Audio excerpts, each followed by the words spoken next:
Congrats on making it through another school week, and welcome to this week's episode of Kickin' It Live. Coming up in the show, we take a look at the football team, invisibility cloaks, and behind the scenes of Kickin' It. Senior pictures can be sent to the Nor'Wester staff anytime between now and the end of first semester. Email your picture to nor'wester@uaschools.org.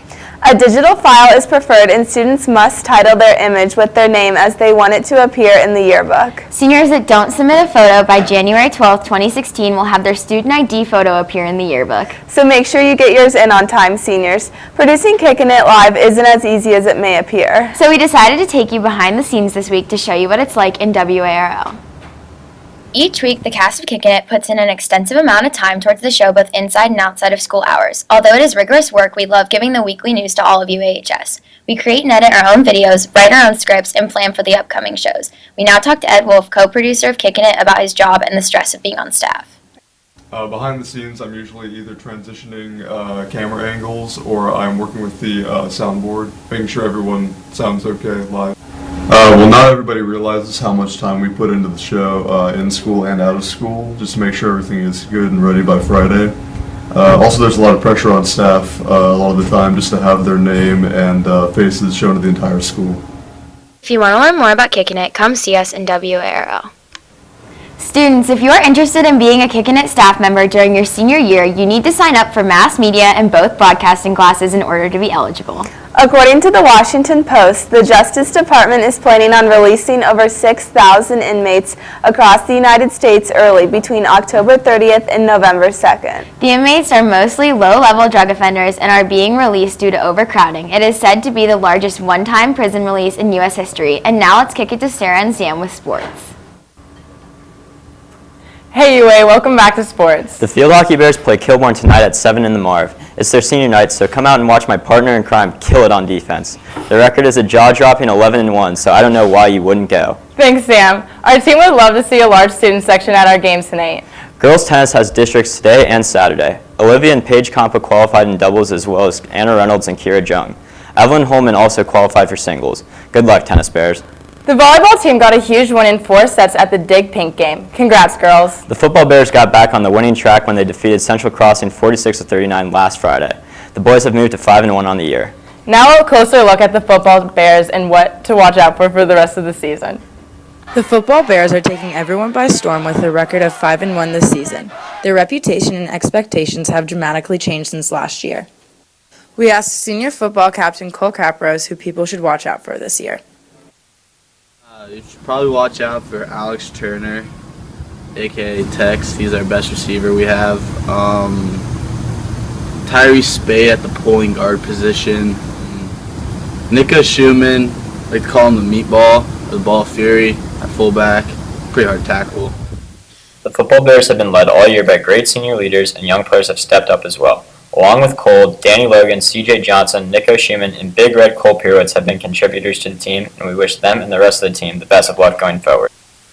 For Sam Buckley, this is Sarah Steckinger reporting for WARL. It seems as if the boys are returning to dominance. They definitely need to bring it to the game tonight when they battle it out against Davidson tonight in a big matchup in Hilliard. Cross country wraps up their regular season this Saturday at Thomas Worthington. So if you can make it out, go and support our runners. Athletes of the Week goes out to all our seniors playing a football sport. Thank you guys for all your hard work and dedication, and congrats on an awesome 4 years. Congrats to the girls soccer team for defeating Westland on their senior night 9-0. And finally, the Frisbee Golf Club had their first organizational meeting Monday. If you missed the fun, don't worry. We plan to play frolf throughout the school year. You can see me, Will Dunn, and Matthias Thompson to get added to our group chat. And now to Lifestyle with Sizzle and Sydney.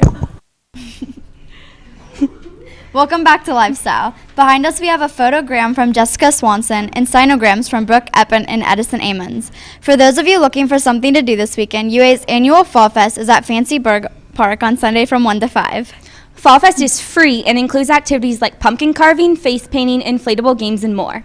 The Martian, a movie about the sustainability of life on Mars, debuted last weekend. According to Rotten Tomatoes, the movie was rated 4.5 stars and is a must-see. It was #1 in the box office with a total of $54.3 million the first week in theaters.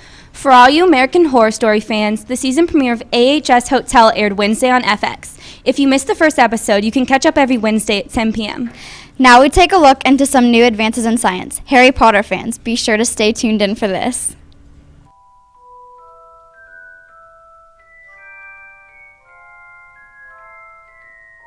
For all you Harry Potter fans, a new study published in the journal Science shows how scientists have created what they call an ultra-thin invisibility skin cloak for visible light.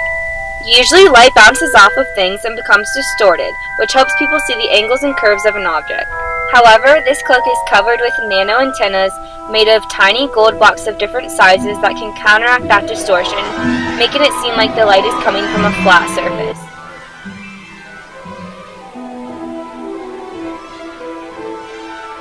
I'd probably sneak up on people and listen to what they talk about. I'd steal things. I'd give people swirlies. This has been Elizabeth and Sydney from WARL. Wow, what an amazing new breakthrough. Who knows what scientists will come up with next? Congratulations to Lindsay Shee for being awarded grand prize winner for the Anthony Doerr Author Visit Essay Contest. During a recent interview with Show Studio, Kanye West made a rare apology to Caitlyn Jenner, whom he accidentally called Bruce.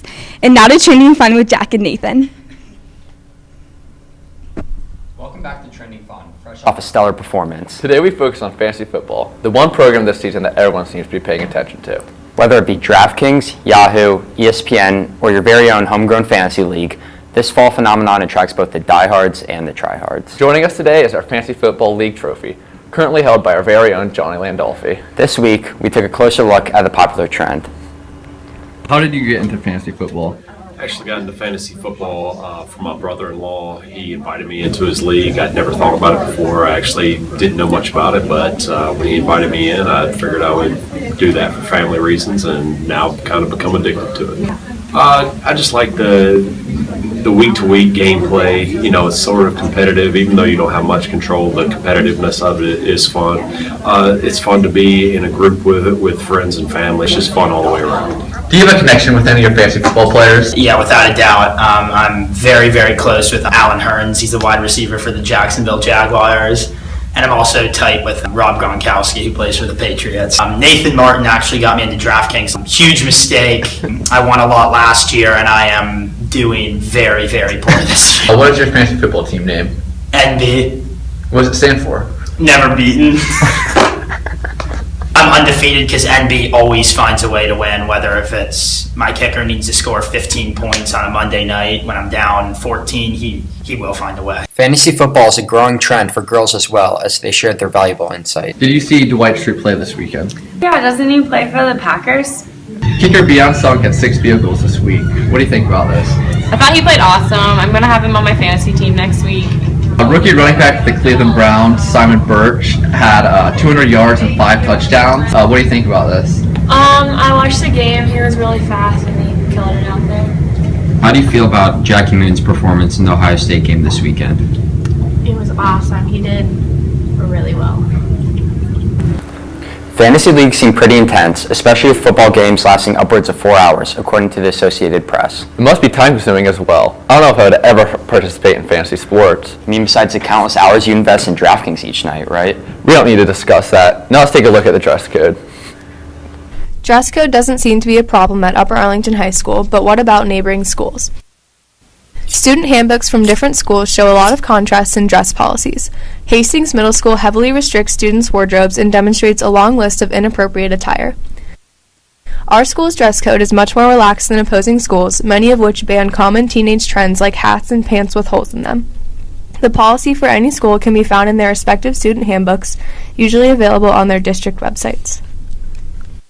Thanks to Junior Lily Walsh for producing that segment, and to Junior Lexi Murray for modeling what to wear. And on this day in history in 1888, the Washington Monument was officially opened to the public. And if that doesn't give you flashbacks to the 8th grade DC trip, I don't know what does.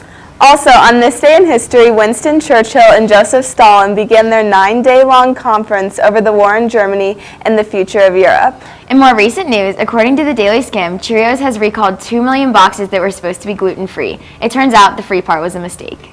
Monday is Columbus Day, but we still have school. The banks, the post office, and all government offices will be closed. Also next week marks the end of first quarter, so if your grades aren't looking too hot or you have missing assignments, remember that there is only 1 week left in the quarter, so get going. There also is a different schedule for freshmen, sophomores, and juniors on Wednesday due to testing, but seniors have the day off to work on their capstones.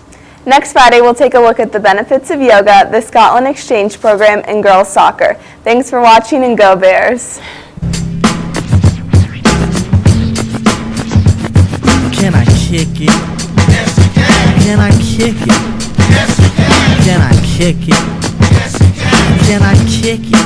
Yes, you can. Can I kick it? Yes, you can. Can I kick it? Yes, you can. Can I kick it?